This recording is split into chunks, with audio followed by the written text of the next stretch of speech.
السلام علیکم ورحمۃ اللہ وبرکاتہ۔ الحمد للہ رب العالمین والعاقبۃ للمتقین، الصلاۃ والسلام علی رسولہ الکریم وعلی آلہ وصحبہ اجمعین، اما بعد۔ محترم و مکرم ناظرین اکرام، میں آپ کا دینی بھائی عمران احمد سلفی، آپ سب کا استقبال ہے ہمارے اس آن لائن کورس نماز نبوی صلی اللہ علیہ وسلم اور نمازیوں کی بعض غلطیاں۔ ناظرین، الحمدللہ ابھی تک کے ایپیسوڈز میں آپ کے سامنے نماز کے متعلق قریب مکمل احکام و مسائل بیان کیے گئے، الگ الگ نمازوں کے طریقے بیان کیے گئے، اور ایسے ہی نماز کا طریقہ بھی آپ کے سامنے بیان کیا گیا اور نماز میں ہونے والی غلطیوں کا بھی تذکرہ کیا گیا۔ وعدے کے مطابق آج ہم آپ کے سامنے انشاءاللہ نماز کا پریکٹیکل طریقہ یعنی عملی مشق نماز کے تعلق سے آپ کے سامنے پیش کیا جائے گا۔ اللہ سے دعا کریں کہ اللہ رب العالمین ہم سب کو خیر و خوبی سے نبی اکرم صلی اللہ علیہ وسلم کی نماز سیکھنے کی توفیق عطا فرمائے، آمین۔ ناظرین، سب سے پہلے اس بات کو یاد رکھیں کہ نماز سے پہلے ہمارے لیے طہارت ضروری ہے، اور طہارت میں ہمیں کیا کرنا ہے؟ وضو کا اہتمام کرنا ہے، وضو کا اہتمام کرنا ہے۔ سنت کے طریقے کے مطابق وضو کیجئے، اس کے بعد آپ مسجد آئیے نماز کے لیے۔ ہم جو نمازیں پڑھتے ہیں ان میں امام اور مقتدی کی کئی صورتیں شریعت نے بیان کی ہیں۔ پہلی صورت یہ ہے کہ امام کے ساتھ اگر ایک مقتدی ہو تو ہم کیسے کھڑے ہوں، امام کے ساتھ ایک سے زائد مقتدی ہوں تو ہم کیسے کھڑے ہوں۔ اس مسئلے کو ہم نے صف بندی کے مسائل میں آپ کے سامنے رکھی تھی، لیکن آج پریکٹیکل میں اس چیز کی ہم آپ کے سامنے وضاحت کریں گے۔ لہذا میں آج پریکٹیکل کے لیے استقبال کرتا ہوں اپنے دو بھائیوں کا۔ ایک بھائی ہمارے شیخ عدنان ہیں اور دوسرے داؤد با حمید ہیں۔ اللہ سے دعا کرے کہ اللہ تعالی ہمارے ان دونوں بھائیوں کو جزائے خیر دے جو انہوں نے ہمارے ساتھ آج اس پریکٹیکل میں حصہ لیا ہے۔ میں داؤد بھائی سے گزارش کرتا ہوں کہ آپ آ جائیں۔ دیکھیے ناظرین، اگر امام کے ساتھ ایک مقتدی ہو تو وہ امام کی دائیں جانب کھڑا ہوگا، امام کی دائیں جانب کھڑا ہوگا، اس طرح جیسے یہ میرے دائیں جانب کھڑے ہیں، اور بالکل ایسے قدم سے قدم ملائے گا اور کاندھے سے کاندھا ملا کر کھڑا ہوگا۔ اگر امام کے ساتھ ایک سے زائد مقتدی ہوں، 2 3 4، تو وہ کیسے کھڑے ہوں گے؟ تو عدنان صاحب آپ آ جائیے، یہاں کھڑے ہو جائیں۔ دیکھیے، امام اس طرح سے سامنے کھڑا ہوگا اور مقتدی جو ہے ایک سے زائد ہیں تو اس کے پیچھے کھڑے ہوں گے۔ اگر مقتدیوں میں کوئی بچہ ہے تو وہ بھی اگلی صف میں کھڑا ہو سکتا ہے، اس میں کوئی حرج کی بات نہیں ہے۔ اور اگر کوئی عورت ہے اور عورت کے لیے الگ سے مصلی کا اہتمام نہیں تو وہ پیچھے کے صف میں مردوں کے پیچھے کھڑی ہو سکتی ہے۔ آئیے ناظرین، میں آپ کو ایک اہم مسئلے کی طرف لے کر کے چلوں۔ صف بندی میں ہمیں صف کیسے ملانی ہے؟ تو یاد رکھیں، سنت سے جو ثابت ہے وہ یہ ہے کہ قدم سے قدم اور کاندھے سے کاندھا ملایا جائے، جس طرح ہمارے یہ دونوں بھائی کھڑے ہیں۔ سنت کے مطابق قدم سے قدم اور کاندھے سے کاندھا کب ملے گا؟ جب ہر آدمی اپنے جسم کے مطابق اپنے پیروں کو پھیلائے گا۔ اگر ہم بہت زیادہ پیر پھیلا دیں تو وہ بھی ہمارے لیے کیا ہے؟ مناسب نہیں ہے، یا بہت زیادہ سکوڑ لیں وہ بھی مناسب نہیں ہے صف بندی کے لیے۔ تو آپ دیکھیے، جس طرح انہوں نے اپنے جسم کے اعتبار سے اپنے قدم پھیلائے ہیں تو یہاں کاندھے سے کاندھا بھی مل رہا ہے، اور پیچھے سے ہم دیکھ لیتے ہیں۔ دیکھیے، یہاں قدم سے قدم بھی الحمدللہ ملا ہوا ہے۔ یہاں دیکھیں، قدم سے قدم بھی ان دونوں بھائیوں کے ہمارے ملے ہوئے ہیں، کاندھے سے کاندھا بھی اور قدم سے قدم بھی۔ آ جائیں۔ یہ تو ہو گئی صف بندی میں ایسے کھڑا ہونا ہے۔ حدیث کے الفاظ ہیں کہ جب کھڑے ہوں تو اپنے بھائی کے لیے کے ساتھ نرمی کے ساتھ کھڑے ہوں، اطمینان کے ساتھ کھڑے ہوں، اور جو صفوں کو ملاتے ہیں اللہ ان کے دلوں کو ملاتا ہے، اور جو صفوں کو کاٹتے ہیں اللہ ان کے دلوں کو کاٹ دیتا ہے۔ تو یہ تو صف بندی کی بات ہو گئی۔ اللہ آپ دونوں بھائیوں کو جزائے خیر دے، اللہ آپ کو خیر و عافیت سے رکھے، دنیا اور آخرت کی بھلائی عطا فرمائے۔ بارک اللہ فیکم۔ اب ہم نماز کی ابتدا کریں گے۔ اس سے پہلے یاد رکھیں کہ نماز کی ابتدا سے پہلے سب سے بنیادی بات ہمارے معاشرے میں اس تعلق سے جو بدعت پائی جاتی ہے، وہ بنیادی بدعت یہ ہے کہ ہم نماز کے لیے زبان سے نیت کرتے ہیں۔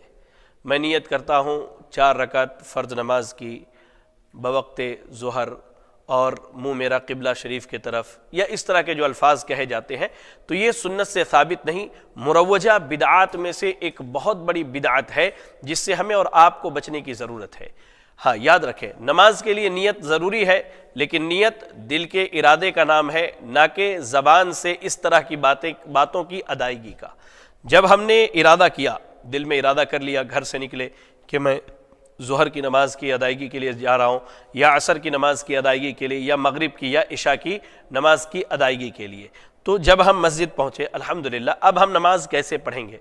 تو میں بحیثیت امام آپ کو ایک نماز پڑھ کے دکھا رہا ہوں، ٹھیک ہے، اور اس دوران میں آپ سے بہت ساری باتیں بھی کروں گا، جہاں غلطیاں ہیں ان غلطیوں کی اصلاح کی کوشش بھی کروں گا۔ چلیے، سب سے پہلے ہم نے مؤذن صاحب نے تکبیر اقامت کہہ دی ہے، اب ہماری ذمہ داری سب سے پہلے کہ ہم تکبیر تحریمہ کہیں، اور تکبیر تحریمہ کہتے ہوئے اپنے ہاتھ کو اٹھائیں۔ ہاتھ جو سنت کے مطابق اٹھانا ہے، یا تو وہ ہمارے کاندھے تک ہوں گے، یہ کاندھے تک، یا ہمارے کانوں تک ہوں گے، کان کے لو کے برابر ہوں گے، یا کاندھے تک ہوں گے، اس طرح سے۔ جو بھائی عموماً نیت کرتے وقت اللہ اکبر جب کہتے ہیں تو اپنے ہاتھوں کو کان کے لو سے ایسے لگاتے ہیں، آپ یاد رکھیں یہ سنت سے ثابت نہیں ہے، بلکہ یہ سنت کے خلاف عمل ہے۔ سنت سے ثابت عمل کیا ہے کہ ہم یا تو کاندھے تک اٹھائیں یا کان کے لو تک اٹھائیں، لیکن انگلی کو اس طرح سے انگلی سے اس طرح سے کان کو نہ چھوئے، نہ ٹچ کرے۔ بہرحال تو ہم کیا کہیں گے؟ اللہ اکبر، اس طرح سے ہمارے ہاتھ ہوں گے قبلہ کی جانب۔ یاد رکھیں نماز جب بھی پڑھیں، چاہے نماز کی کسی بھی حالت یا کیفیت میں ہو، ہمیں کیا کرنا ہے؟ ہمارا سارا جسم جو ہے قبلہ کی طرف۔ بعض بھائی جب کھڑے ہوتے ہیں تو اپنے پیروں کو ایسے رکھتے ہیں، دیکھیے اس طرح سے، یہ سنت کے خلاف ہے۔ سنت یہ ہے کہ تمام اعضاء قبلے کی طرف ایسے ہوں گے۔ ہم نے جب تکبیر کہنا ہے تو اللہ اکبر، ایسے ہاتھ اٹھایا اور ہم نے نیت باندھ لیا۔ نیت کے لیے جو احادیث وارد ہیں، چاہے وہ وائل بن حجر رضی اللہ تعالی عنہ کی ہو، یا دوسری جو سنن کی ہمیں اور صحیح کی روایتیں ملتی ہیں، ان میں یہ ہے کہ انسان اپنے کلائی کو جو ہے کلائی پر رکھے، ایسے رکھے کلائی کو کلائی پر، یا ان ہاتھ کی انگلیوں کو یہاں اپنے کہنی کے پاس رکھے، ہاتھ کی انگلیوں کو کہنی کے پاس رکھے، کوہنی کے پاس رکھے۔ تو ہم نے کلائی پر رکھا، اللہ اکبر کہہ کے ہم نے کلائی پر رکھا، سبحان اللہ، کلائی پر رکھے، اور کہاں باندھے؟ سینے پر باندھے، سینے پر باندھے۔ صحیح ابن خزیمہ کی جو سب سے صحیح روایت ہے اس باب میں وہ یہی ہے کہ انسان ہاتھ کو سینے پر باندھے۔ جو روایت بڑی مشہور ہے حضرت علی رضی اللہ تعالی عنہ کے تعلق سے، جس میں تحت السرہ کا ذکر ہے ناف کے نیچے باندھنے کا، تو یاد رکھے وہ سند کے اعتبار سے درست نہیں ہے، علماء نے اس کو نکارا ہے اور اسے ضعیف قرار دیا۔ اور آپ ایک چیز یاد رکھیں، ہم ہاتھ ایسے باندھے یا ہاتھ کلائی پر رکھے، وہ خود بخود سینے پر چلا آئے گا، خود بخود سینے پر چلا آئے گا۔ الحمدللہ ہمارے معاشرے میں ہمارے احناف بھائی کیا کرتے ہیں، مرد حضرات ناف کے نیچے ہاتھ باندھتے اور خواتین سینے پر ہاتھ باندھتی ہے۔ تو یاد رکھیں یہ تفریق نماز میں اللہ کے نبی صلی اللہ علیہ وسلم سے ثابت نہیں ہے، آپ صلی اللہ علیہ وسلم نے کہیں بھی ایسا نہیں کہا ہے، نہ کیا ہے۔ ہم نے جب نیت باندھ لی تو اب ہماری ذمہ داری کیا ہے؟ ہم سینے پر ہاتھ رکھے، بالکل ایک دم یہاں پر بھی نہیں اور بالکل اس طرح چھوڑ کر کے بھی نہیں، بلکہ درمیان میں سینے پر ہاتھ رکھے۔ اب ہم نیت کی دعا پڑھیں گے، جو دعائیں عام طور سے مشہور ہے، اور جیسے ہی ہم نیت باندھیں تکبیر تحریمہ کہہ کے، ہماری نگاہ کہاں ہوگی؟ ہمارے سجدے کی جگہ پر، سجدے کی جگہ پر۔ آنکھ کھلی ہوئی ہونی چاہیے۔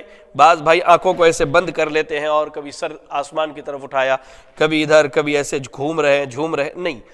نماز میں خشوع خضوع اختیار کیجیے۔ ہم اللہ کے سامنے کھڑے، احکم الحاکمین کے سامنے کھڑے، بالکل نگاہ ہماری سجدے کی جگہ پر، ہم نے ایسے نیت باندھ لیا اور اس طرح سے اپنے ہاتھ کو مضبوطی سے پکڑ لیا۔ اب ہم دعا پڑھیں گے، جو مشہور دعائیں ہیں، جیسے مثال کے طور پر سبحانک اللہم وبحمدک وتبارک اسمک وتعالی جدک ولا الہ غیرک، یا وہ جو دعا مشہور ہے اللہم باعد بینی وبین خطایایا کما بعدت بین المشرق والمغرب الی آخر الحدیث۔ نیت کی دعا اب ہم نے پڑھ لی۔ اب ہماری ذمہ داری ہے کہ ہم اعوذ باللہ من الشیطان الرجیم بسم اللہ الرحمن الرحیم پڑھیں، یا اعوذ باللہ من الشیطان الرجیم من حمزہ ونفخہ ونفثہ بسم اللہ الرحمن الرحیم۔ تعوذ اور تسمیہ کے بعد ہم قرآن مجید کی تلاوت شروع کریں گے، اور شروع کہاں سے کریں گے؟ سورۃ الفاتحہ سے۔ نماز میں سورۃ الفاتحہ پڑھنا یہ امام اور مقتدی دونوں کے لیے واجب ہے۔ سری نمازوں میں امت کا اس بات پر اتفاق ہے کہ امام اور مقتدی دونوں سورۃ الفاتحہ پڑھیں گے۔ جہری نمازوں کے تعلق سے اختلاف ہے، نماز کے طریقے میں نے سورۃ الفاتحہ کے متعلق مکمل گفتگو کی ہے، اور وہ یہ ہے کہ ہم سری پڑھیں یا جہری پڑھیں، امام اور مقتدی دونوں کے لیے واجب ہے کہ وہ سورۃ الفاتحہ پڑھیں۔ ہم نے سورۃ الفاتحہ کی تلاوت شروع کی۔ بعض بھائی بڑی تیز رفتاری سے پڑھتے ہیں، الحمدللہ رب العالمین الرحمن الرحیم مالک یوم الدین ایاک نعبد و ایاک نستعین، نہیں، یہ نبی کا طریقہ نہیں ہے۔ نبی صلی اللہ علیہ وسلم کا طریقہ کیا؟ آپ اطمینان سے ٹھہر ٹھہر کے پڑھتے، الحمدللہ رب العالمین الرحمن الرحیم، ٹھہر ٹھہر کے آرام سے پڑھیں۔ سورۃ الفاتحہ ہم نے پڑھ لیا، امام کہتے ہیں غیر المغضوب علیہم ولا الضالین، پیچھے سے ہمارے بعض بھائی جو مقتدی ہیں امام سے پہلے آمین کہہ دیتے ہیں، نہیں، امام جب آمین کہے تب آپ آمین کہیے، امام جب آمین کہے تب آمین کہیے، اقتدا امام کی کرنی ہے، اس سے آگے نہیں بڑھنا ہے۔ امام نے کہا آمین تو آپ اس کے ساتھ آمین کہیے۔ اس کے بعد اب پھر سے بسم اللہ الرحمن الرحیم پڑھ کر کے ایک سورت کی تلاوت کرنی ہے، اب چاہے وہ آپ بڑی سورت پڑھیں یا مختصر سورت پڑھیں۔ سورت مثال کے طور پہ ہم نے قل هو اللہ احد لے لیا، بسم اللہ الرحمن الرحیم قل هو اللہ احد ہم نے پڑھ لیا۔ سورت کی تلاوت کے بعد اب باری ہے رکوع میں جانے کی۔ رکوع میں جانے کا طریقہ کیا ہے؟ اللہ اکبر کہتے ہوئے رفع الیدین کریں گے، اور ہاتھ کاندھے تک یا کان تک جائے گا، اور ہم بالکل رکوع میں بڑے اطمینان سے رکوع میں جائیں گے۔ رکوع میں جب ہم جائیں تو ہماری یہ دونوں ہاتھ جو ہے بالکل گھٹنے پر مضبوط ہوں گے، اور یہ ہاتھ سیدھا ہوگا۔ بعض بھائی بہت بالکل ایسے جھک جاتے ہیں رکوع میں، بعض بھائیوں کو دیکھا ایسے رکوع کرتے ہوئے، نہیں، اللہ کے نبی صلی اللہ علیہ وسلم جب رکوع کرتے تو آپ کا یہ ہاتھ جو ہے کمان کی رسی کی طرح، کمان کے ڈوری کی طرح ٹائٹ ہوتا ہے اسے بالکل، اور یہ پیٹھ جو ہے ہماری بالکل سیدھی ہو، اور سر پیٹھ کے برابر ہو، نہ بالکل ایسے ہو اور نہ ہی بالکل ایسے ہو، یہ بالکل برابر۔ رکوع میں جانے کے بعد رکوع کی جو معروف دعائیں ہیں ان میں سے کوئی بھی دعا کم از کم 3 مرتبہ، سبحان ربی العظیم، سبحان ربی العظیم، سبحان ربی العظیم۔ اب رکوع سے اٹھنے کی باری ہے، سمع اللہ لمن حمدہ، سمع اللہ لمن حمدہ کہتے ہوئے رفع الیدین کرے یا کہنے کے بعد رفع الیدین کرے۔ سمع اللہ لمن حمدہ امام اور مقتدی دونوں کہیں گے۔ ہمارے یہاں معروف کیا ہے کہ امام سمع اللہ لمن حمدہ کہتا ہے اور مقتدی ربنا ولک الحمد حمدا کثیرا طیبا مبارکا فی پڑھتے نہیں، امام اور مقتدی دونوں سمع اللہ لمن حمدہ اور ربنا ولک الحمد حمدا کثیرا طیبا مبارکا فی۔ ہم نے پڑھ لی دعا، رکوع سے اٹھنے کے بعد کی دعا، اطمینان سے ایک دم کھڑے ہو جائیے، بالکل طمانینت کے ساتھ، سکون کے ساتھ۔ نماز دراصل سکون کا نام ہے۔ اب ہمیں سجدے میں جانا ہے۔ سجدے میں جاتے وقت پہلے ہاتھ رکھیں یا پہلے گھٹنے رکھیں، تو صحیح اور راجح قول کے مطابق اور دلائل کی مضبوطی کے اعتبار سے پہلے ہاتھ رکھنا ہے، اس کے بعد گھٹنوں کو رکھنا ہے۔ اب سجدے میں جانا ہے تو ہم رکوع سے اٹھ کے ہم رفع الیدین کے لیے اب سجدے میں جانا ہے تو کیا کہیں گے؟ اللہ اکبر کہتے ہوئے اب ہم سجدے میں جب ایسے گئے تو پہلے ہاتھ رکھا، پھر ہم نے پیر کو رکھا۔ اللہ کے نبی صلی اللہ علیہ وسلم کہتے ہیں مجھے حکم دیا گیا ہے 7 اعضاء پر سجدے کروں۔ 7 اعضاء میں ایک اعضاء چہرہ جس میں پیشانی اور ناک شامل ہے، پھر اس کے بعد یہ 2 ہاتھ، پھر یہ 2 گھٹنے، اور پھر پیر پیچھے کے۔ سجدے میں گئے ہم بڑے اطمینان سے، اس طرح سے ہم نے پیشانی کو اور اپنے ناک کو لگایا اور پیر کے پچھلے حصے کو ملا لیا۔ آپ دیکھ سکتے ہیں اس طرح سے پیر کو ہم نے ملا لیا۔ سجدے میں یاد رکھیں زمین پر بالکل ہاتھ کو ایسے نہیں پھیلانا ہے، اللہ کے نبی صلی اللہ علیہ وسلم نے اس سے منع کیا ہے، اور نہ ہی بالکل ایسے پہلو میں لگا کے رکھنا ہے، نہیں، بلکہ ہاتھ کشادہ ہو، اگر جگہ زیادہ ہے تو، جگہ کم ہے تو پہلو سے ہٹا کر کے رکھیں، لیکن کیا ہے پہلو میں نہ سٹائیں یا زمین پر اس طرح سے نہ بچھائیں۔ سجدے میں جانے کے بعد اب ہم سجدے کی دعا پڑھیں گے، سبحان ربی الاعلی، سبحان ربی الاعلی، سبحان ربی الاعلی۔ اس کے علاوہ جو دوسری دعائیں ثابت ہیں وہ بھی پڑھ سکتے ہیں انشاءاللہ۔ سجدے میں دعا کرنی چاہیے، عربی زبان میں آپ کو دعائیں یاد ہے تو آپ کثرت سے دعا کر سکتے ہیں۔ اب سجدے سے اٹھنا ہے، اللہ اکبر۔ اٹھنے کے بعد ہم کیسے بیٹھیں گے؟ تو آپ دیکھیے ہمارا جو بایاں پیر ہے، یہ جو بایاں پیر ہے، یہ جو بایاں پیر ہے، اس پیر کو ہم ایسے زمین پر بچھائیں گے، دیکھیے اس طرح سے بچھا کر، اور اس پیر کو کھڑا رکھیں گے اور اس پر بیٹھیں گے ایسے۔ یہ طریقہ سجدے کا اور سجدے میں جانے اور سجدے سے اٹھنے کا مرد عورت سب کے لیے، اس میں کوئی فرق نہیں۔ سجدے سے اٹھنے کے بعد ہمارا بایاں ہاتھ بائیں ران پر گھٹنے کے پاس، دایاں ہاتھ دائیں ران پر گھٹنے کے پاس ہوگا، اور یہ اس ہاتھ کو کیا کریں گے، ہم بالکل ایسے بچھا دیں گے۔ اب سجدے سے اٹھنے کے بعد جو دعائیں ثابت ہے ان دعاؤں میں جیسے رب اغفر لی، رب اغفر لی، رب اغفر لی 3 مرتبہ پڑھیں، اطمینان سے بیٹھے، ایک دم سکون سے۔ دعا پڑھنے کے بعد پھر اللہ اکبر کہتے ہوئے سجدے میں جائیں، وہی اعمال کریں جو اس سے پہلے ہم نے سجدہ میں کیا ہے۔ اب پھر اٹھنا ہے۔ بعض بھائی کیا کرتے اٹھتے وقت اللہ اکبر اٹھ جاتے، نہیں، سنت کیا ہے، آپ سجدے سے جب اٹھیں، چاہے وہ پہلا سجدہ ہو، دوسرا ہو، تیسرا یا چوتھی رکعت کا، تو اللہ اکبر اٹھ کر تھوڑی دیر بیٹھیں یہاں تک کہ تمام ہڈیاں اپنی جگہ پر آ جائیں۔ اللہ کے نبی صلی اللہ علیہ وسلم کے تعلق سے صحابہ اکرام بیان کرتے ہیں کہ آپ اتنی دیر بیٹھتے تھے ہمیں یہ لگتا کہ آپ بھول گئے ہیں کہ آپ کو اٹھنا ہے۔ سجدے سے اٹھنے کے بعد اس طرح بیٹھیں پہلی رکعت میں، اب پھر جو ہے اٹھ جائیں، آپ مختصر بیٹھیں، لمبا نہیں، مختصر بیٹھے۔ اٹھنے کے بعد پھر اپنی جگہ پر کھڑے ہو گئے، پھر سے دوبارہ ہاتھ سینے پر اور کلائی کے اوپر، کلائی بائیں ہاتھ کے اوپر، دایاں ہاتھ سینے پر باندھ لیا ہم نے۔ پھر بسم اللہ الرحمن الرحیم پڑھیں، سورۃ الفاتحہ کی تلاوت کریں، پھر کوئی مختصر سی سورت پڑھیں، پھر اللہ اکبر کہتے ہوئے رکوع میں جائیں۔ رکوع کا جو طریقہ آپ کو بتلائے گا بالکل ویسے ہی رکوع کریں، اعتدال کے ساتھ، اطمینان کے ساتھ، سکون کے ساتھ دعا پڑھیں رکوع کی، پھر اٹھیں۔ سمع اللہ لمن حمدہ ربنا ولک الحمد حمدا کثیرا طیبا مبارکا فیہ، ٹھیک ہے۔ اس کے بعد اب ہمیں سجدے میں جانا ہے، تو ہم اللہ اکبر کہتے ہوئے کیا ہے، سجدے میں چلے جائیں۔ سجدہ جیسے کرنے کا بتایا گیا ویسے ہی کریں، تمام اعضاء سیدھے ہوں، قبلے کی طرف ہوں، سجدے کی دعا پڑھیں، اللہ اکبر کہتے ہوئے پہلے سجدے سے اٹھیں، سبحان ربی اللہ رب اغفر لی، رب اغفر لی، رب اغفر لی پڑھیں، پھر اللہ اکبر کہتے ہوئے سجدے میں جائیں، اطمینان اور سکون سے سجدہ کریں، اللہ سے جتنی چاہے دعائیں مانگیں، عربی زبان میں آپ کو دعائیں یاد ہیں تو دعائیں پڑھیں، پھر اللہ اکبر کہتے ہوئے بیٹھیں۔ یہ دوسری رکعت ہماری ہے۔ اب یہ دوسری رکعت اگر فجر کی ہے تو ہماری آخری رکعت ہوگی وہ، اگر مغرب کی ہے تو اس کے بعد 1 رکعت پڑھنی ہے، اور اگر ظہر عصر یا عشاء کی ہے تو اس کے بعد ہمیں 2 رکعت پڑھنی ہے۔ اللہ کے نبی صلی اللہ علیہ وسلم شروع کی 2 رکعتوں میں سورۃ الفاتحہ کے ساتھ سورت پڑھا کرتے تھے، اور آخر کی 2 رکعتوں میں صرف سورۃ الفاتحہ پڑھا کرتے تھے۔ اگر یہ ہماری آخری رکعت ہے فجر کی، یا ہماری دوسری رکعت ہے مغرب کی، یا ظہر عصر یا عشاء کی، تو یاد رکھیں کہ پہلے تشہد میں اور آخری تشہد میں جب اللہ کے نبی صلی اللہ علیہ وسلم بیٹھتے تو بالکل آپ ایسے بیٹھتے، ہاتھ کو بچھا لیتے اس پر، اور آپ کا ہاتھ، یہ دایاں ہاتھ جو ہے اس طرح سے ہوتا، آپ ایسا ان 2 انگلیوں کو ایسے بند کرتے، اور انگوٹھا اور درمیان کی انگلی کو ایسے ملاتے، اور شہادت کی انگلی کھڑی رکھتے، تھوڑا سا اس کو ٹیڑھا کر لیتے ایسے۔ اب ہماری نگاہ جو سجدے کی جگہ پر تھی، اب وہ نگاہ چلی آئے گی انگلی پر، ایسے انگلی کو حرکت دینی ہے، کیسے؟ التحیات للہ والصلوات الطیبات السلام علیک ایہا النبی ورحمۃ اللہ وبرکاتہ، السلام علینا وعلی عباد اللہ الصالحین، اشہد ان لا الہ الا اللہ واشہد ان محمدا عبدہ ورسولہ۔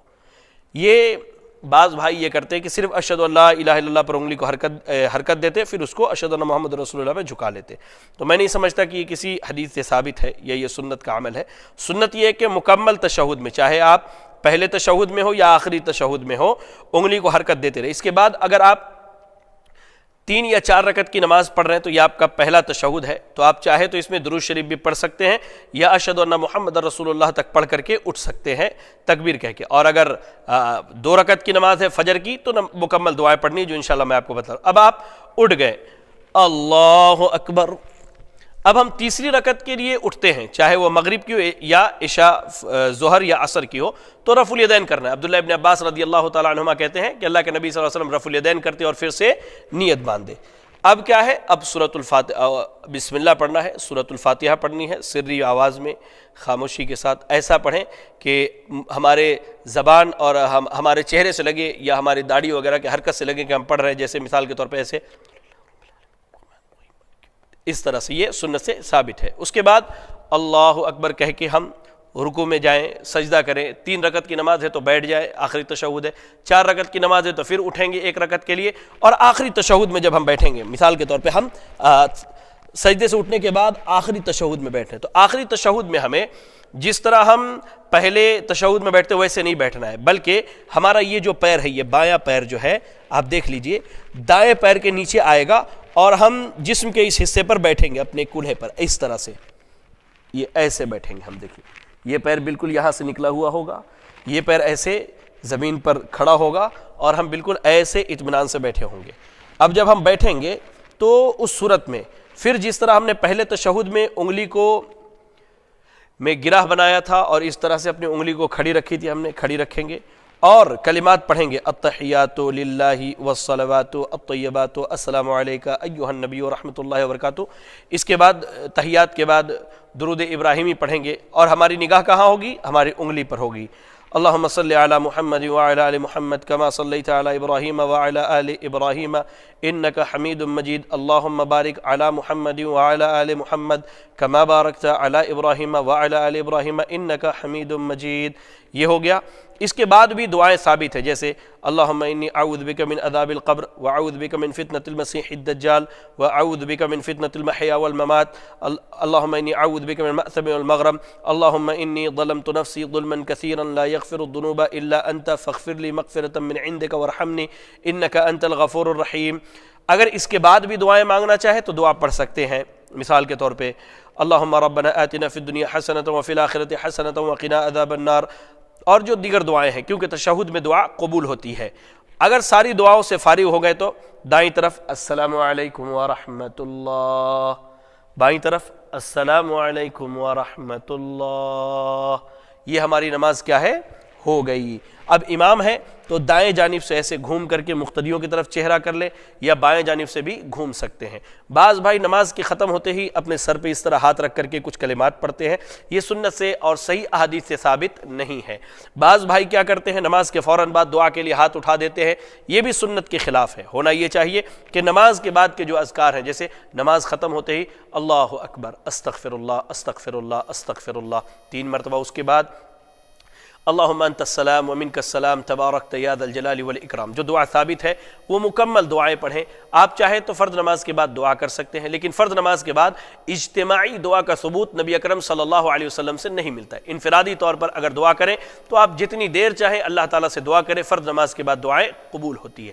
اس طرح سے ہماری 2 اور 4 رکعت کی نماز مکمل ہو گئی۔ یاد رکھیں میرے بھائی، نماز کے لیے نیتوں کو خالص رکھیں، سنت کی اتباع کریں، کیونکہ یہ 2 ایسی شرطیں ہیں جس کی بنیاد پر ہماری عبادتیں قبول ہوتی ہیں۔ ہم زندگی بھر نماز پڑھتے رہے، سنت کے مطابق پڑھیں لیکن کسی اور کو دکھانے کے لیے، یہ بھی اللہ کو قبول نہیں۔ اور اخلاص کے ساتھ پڑھیں، بالکل اللہ کے لیے پڑھیں لیکن سنت کے مطابق نہیں، یہ بھی اللہ کو قبول نہیں۔ مرد اور عورت کی نماز میں کوئی فرق نہیں ہے، سوائے اس کے کہ مرد امام مصلی پر آگے کھڑا ہوگا، اور عورت اگر امام ہے، عورتوں کی امامت کرا رہی ہے تو وہ درمیان صف کے درمیان میں کھڑی ہوگی، اور اس کے دائیں بائیں خواتین کھڑی ہوں گی، نہ کہ وہ مرد امام کی طرح آگے کھڑی ہوگی۔ یہ بس فرق ہے، بقیہ سارے نماز کے ارکان واجبات ساری چیزیں جو ہے مرد عورتوں کے درمیان مشترک ہے، کوئی چیز ان میں فرق نہیں، اور جو فرق کرتے ہیں ان کے پاس میں سمجھتا ہوں کوئی مستحکم اور مستند دلیل نہیں ہوگی اور نہ ہی موجود ہے۔ لہذا اللہ سے دعا کریں کہ اللہ رب العالمین میری، آپ کی اور تمام اہل اسلام کی اصلاح فرمائے، ہمارے نمازوں کی اللہ تعالیٰ اصلاح فرمائے۔ ناظرین، میں آپ کو ایک پیغام مزید دینا چاہتا ہوں۔ الحمدللہ یہ ایک بہترین دعوتی دینی کورس تھا ہمارا نماز نبوی صلی اللہ علیہ وسلم کے متعلق۔ اللہ سے دعا کریں کہ اللہ رب العالمین ہم سب کو اس ورکشاپ میں اور اس آن لائن کورس میں جو جو باتیں ہم نے سیکھی ہیں اس پر عمل کرنے کی توفیق عطا فرمائے۔ میں شکر گزار ہوں سب سے پہلے اللہ تعالیٰ کا، جس رب کائنات نے مجھ طالب علم کو نماز کے متعلق ایک بہترین کورس آپ تک پہنچانے کی توفیق دی۔ اس کے بعد میں شکر گزار ہوں اپنے بھائی عبدالقدیر صاحب کا اور ان کی ٹیم کا جو وے آف سلفیہ کے ذمہ دار ہیں۔ الحمدللہ وہ گاہے بگاہے بہترین کورسز منعقد کرتے رہتے ہیں۔ انہی بہترین کورسوں میں یہ نماز نبوی صلی اللہ علیہ وسلم کا کورس تھا جو وقت کی انتہائی اہم ضرورت تھی۔ آپ سب نے حصہ لیا، اللہ آپ کے اس حصے داری کو قبول کرے۔ اس کے بعد مزید انشاءاللہ آپ کے سامنے بہترین اور کورسز لائے جائیں گے۔ آپ سب سے گزارش ہے کہ اس میں بڑھ چڑھ کر کے حصہ لیں اور دین کو سیکھیں۔ میں عبدالقدیر بھائی کا اور ان کی ٹیم کا بہت بہت شکر گزار ہوں، دا وے آف سلفیہ کا شکر گزار ہوں، اور خصوصاً اپنے عبدالسمیع بھائی کا جو ہمارے اس پروگرام کو ٹیلی کاسٹ کرتے ہیں، اور ایسے ہی ہمارے جو دو آج ہمارے شرکاء تھے جناب شیخ عدنان اور جناب داؤد با حمید، میں ان دونوں بھائیوں کا بھی شکر گزار ہوں، اور آپ تمام کا شکر گزار ہوں جو اپنا قیمتی وقت دے کر کے اس پروگرام کو دیکھتے ہیں۔ اللہ سے دعا ہے کہ اللہ رب العالمین مجھے، آپ کو اور تمام مسلمانوں کو دین اسلام کی صحیح سمجھ اور فہم عطا فرمائے، آمین۔ وآخر دعوانا ان الحمدللہ رب العالمین۔ ناظرین، اگر کوئی چیز چھوٹ گئی یا رہ گئی ہو تو انشاءاللہ میں کل آپ کے سامنے آن لائن آؤں گا، آپ اپنے سوالات کو پیش کریں، اگر ہمارے علم میں رہا تو کتاب و سنت کے مطابق اس کا جواب دیا جائے گا۔ بارک اللہ فیکم، السلام علیکم ورحمۃ اللہ وبرکاتہ۔